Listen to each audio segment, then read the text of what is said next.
જેસીબીમાં થયું છે ભંગાણ। જેસીબી એટલે જગદીશ ઠાકોર, સીજે ચાવડા અને બળવંતી ઠાકોર, જેમાંથી સીજે ચાવડાએ રાજીનામું આપી દીધું છે। ભાજપના રાજકીય ડોક્ટરે મહિનામાં વિપક્ષની 3 વિકેટ પાડી, વિપક્ષી 3 ધારાસભ્યની વિકેટ પાડી। ભરત બોઘરાએ હેટ્રિક કરી છે। ભરત બોઘરાના કારણે ભૂપત ભાયાણી, ચિરાગ પટેલ બાદ હવે સીજે ચાવડાએ પણ મેદાન છોડ્યું છે। ભૂપત ભાયાણી 3 તારીખના જ 3 ફેબ્રુઆરીએ ભાજપમાં જોડાવાના છે। ભાજપના રાજકીય ડોક્ટર સાબિત થયા છે હેટ્રિક સાથે। ભરત બોઘરા જ્યારે રાજીનામું આપવામાં આવ્યું છે ત્યારે ભરત બોઘરા ત્યાં હાજર રહ્યા છે। એ પછી ચિરાગ પટેલ હોય કે ભૂપત ભાયાણી હોય, માત્ર સીજે ચાવડા કેમ કે સ્વર્ણિમ સંકુલમાં તેઓ રાજીનામું આપવા નહોતા પહોંચ્યા અને વિધાનસભા અધ્યક્ષ શંકર ચૌધરીના નિવાસસ્થાને પહોંચ્યા હતા રાજીનામું આપવા માટે। ત્રણેય ધારાસભ્યોના રાજીનામા પાછળ જો કોઈની સૌથી મહત્વની ભૂમિકા હોય તો એ છે ભરત બોઘરાની। વિધાનસભા અધ્યક્ષને સીજે ચાવડાએ રાજીનામું આપી દીધું। હવે વિધાનસભામાં સંખ્યાબળ ધારાસભ્યોનું ઘટી ગયું છે। 182 બેઠકોવાળી વિધાનસભામાં ધારાસભ્યોનું સંખ્યાબળ 179। તેની પાછળના 3 કારણ આ 3 ચહેરાઓ છે। કોંગ્રેસના વધુ એક ધારાસભ્યએ ધારાસભ્ય પદ ઉપરથી અને કોંગ્રેસના પ્રાથમિક સભ્ય પદ ઉપરથી રાજીનામું આપ્યું।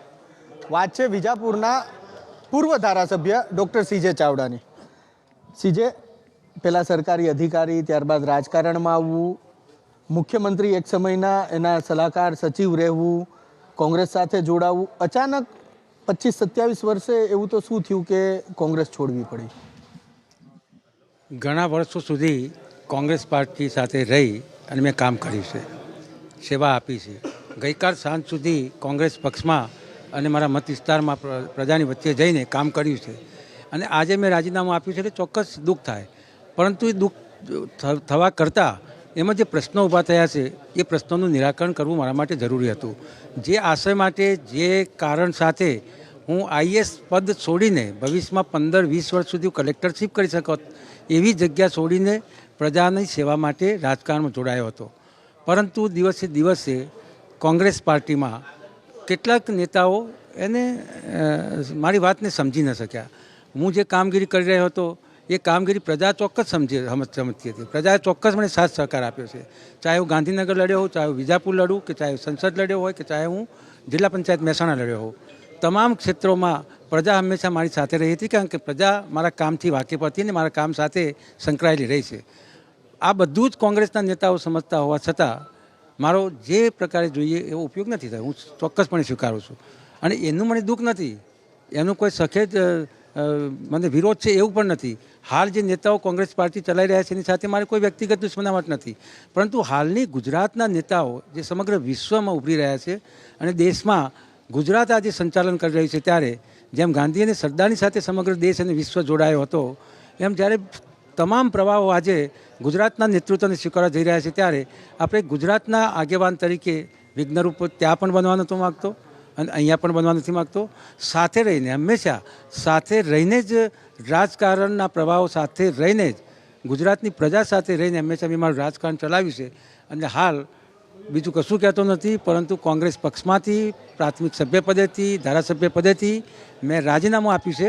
મારી પ્રજા સાથેનો નાતો ચાલુ રહેશે અને પ્રજાના સેવાના કાર્યો પણ આજથી અત્યારથી જ ચાલુ રહેશે। અચ્છા સીજે, તમે કીધું કે વિઘ્નરૂપ નથી બનવા માંગતો, કેવા પ્રકારના વિઘ્નરૂપ નથી બનવા માંગતા? દાખલા તરીકે આજે નરેન્દ્રભાઈ મોદી અને અમિતભાઈ શાહ ગુજરાતના નેતૃત્વ સંભાળીને સમગ્ર દેશમાં વિકાસનું કામ કરી રહ્યા છે। રામ મંદિરની પ્રતિષ્ઠા 22 તારીખ કરવા જઈ રહ્યા છે, ત્યારે હું જે પાર્ટીમાં હોઉં એ પાર્ટીના નિવેદનને અનુરૂપ મારે બોલવું પડે।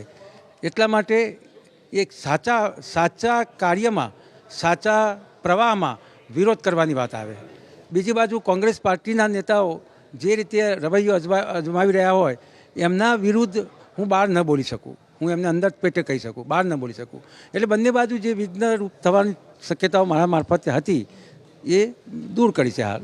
સીજે, આ જે રામ મંદિરવાળી વાત છે એ તો આજની નથી, ત્યારેય તમે કોંગ્રેસમાં હતા જ્યારે રામ કાલ્પનિક નથી એવા પુરાવા કોંગ્રેસે માગ્યા હતા, એવી દલીલો કરી હતી, રામ સેતુના પુરાવા માગ્યા હતા, ત્યારે તમે કોંગ્રેસમાં હતા, તો આ વખતે કેમ અચાનક લાગી આવ્યું?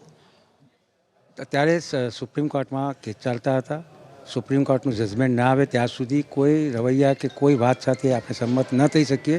પણ સુપ્રીમ કોર્ટે જ્યારે નિવેદન આપી દીધું અને બંધારણને સ્વીકારી લીધું, ભારતની પ્રજાએ સ્વીકારી લીધું, સમગ્ર વિશ્વના લોકોએ સ્વીકારી લીધું, દરેક ધર્મના લોકોએ વાત સ્વીકારી લીધી, પછી એના વિશે ટીકા ટિપ્પણ કરવી વ્યાજબી નથી જણાતી. એટલા માટે સીજે તમે કીધું કે પ્રજા તમારી, ચાહે ગાંધીનગર ઉત્તરની હોય, વિજાપુરની હોય, મહેસાણા જિલ્લા પંચાયત બેઠક તમે લડ્યા એ હોય, દરેક વખતે પ્રજા તમારી સાથે રહી છે. હાર જીત અલગ વાત છે, પણ પ્રજા તમારી સાથે રહી.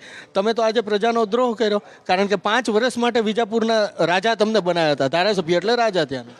તમે અત્યારે વિજાપુરમાં જઈને કોઈ પણ પ્રજાને પૂછશો, અથવા તો મારા કોઈ પણ કોંગ્રેસના જે હાલ નેતાઓ છે એને પૂછશો, અથવા તો ભારતીય જનતા પક્ષના કોઈ પણ કાર્યકરને જેને પૂછશો, તો કોઈ વ્યક્તિ એક પણ નેગેટિવ નિવેદન આપે તો મને વિશ્વાસ છે કે નહીં આપે. એટલા માટે કે હું હંમેશા કોઈ નેગેટિવ રાજકારણ ખેલ્યું નથી, કોઈ કિન્નાખોરીવાળું રાજકારણ ખેલ્યું નથી. હું જે પક્ષમાં છું એ પક્ષને એક માધ્યમ તરીકે સ્વીકારીને, સેવા માટેનું માધ્યમ તરીકે સ્વીકારીને કામ કરતો રહ્યો છું. આજે કોંગ્રેસ પક્ષમાં હતો તો કોંગ્રેસ પક્ષને માધ્યમ તરીકે સ્વીકારીને મારી વ્યક્તિગત જે નિર્ણયો કે વ્યક્તિગત જે નીતિઓ હતી એ બાજુએ મૂકીને પણ પક્ષના નિવેદનો મુજબ કામગીરી કરતો રહ્યો હતો. પરંતુ હવે એ પ્રમાણે કામગીરી કરવું અઘરું હતું એટલે મેં છોડી દીધું છે. અચ્છા, અર્જુન વિષાદ અમે ગૃહની અંદર સાંભળ્યો આગળના બજેટમાં, એ વિષાદ સમી ગયો છે કે અંદર નવો કોઈ ભાવ ઉત્પન્ન થયો છે? અર્જુન વિષાદમાં ખાસ કરીને મારી સમક્ષ જે બેઠેલા મંત્રીઓ હતા, મેં નામનો પણ ઉલ્લેખ કર્યો હતો, રાઘવજીભાઈ પટેલ, કુંવરજીભાઈ બાવળિયા, આ બધા જે નેતાઓ હતા એ કોંગ્રેસ પક્ષમાંથી ત્યાં ગયેલા હતા.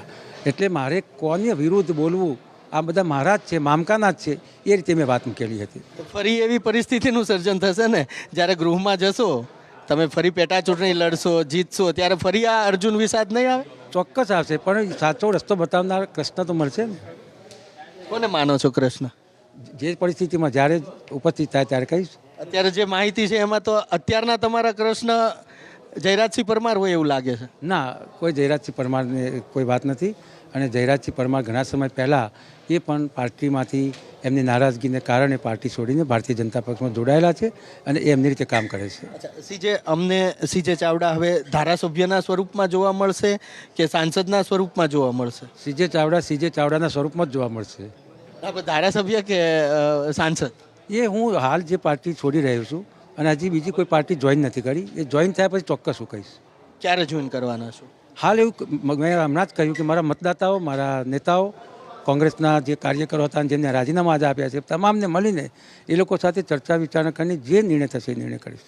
અને આપને જણાવીશ, એડવાન્સમાં જણાવીશ. એ તો તમે જણાવશો જ, એ ખાતરી છે અમને. પણ જ્યારે પણ એ આ નિર્ણય થશે ત્યારે એકલો સીજે ચાવડા પૂરતો નહીં હોય, એ સાથે સંકળાયેલા સમગ્ર, ચાહે ત્યાં વિજાપુરના જનરલ સેક્રેટરી હશે, પ્રદેશ કોંગ્રેસ સમિતિના પીસીસીના ડેલિગેટો હશે, તાલુકા કોંગ્રેસ સમિતિના પ્રમુખ હશે કે જિલ્લા કોંગ્રેસ સમિતિના પ્રમુખ હશે, તમામને સાથે રાખીને આ નિર્ણય થશે. ખૂબ ખૂબ આભાર. સીજે ચાવડા સીધી રીતે નથી કહેતા, પણ આડકતરી રીતે તેમણે કહી દીધું કે વિજાપુરને કોંગ્રેસ મુક્ત કરશે. કેમેરામેન પિયુષ લેવા સાથે હિરેન રાજગુરુ, એબીપી અસ્મિતા, ગાંધીનગર.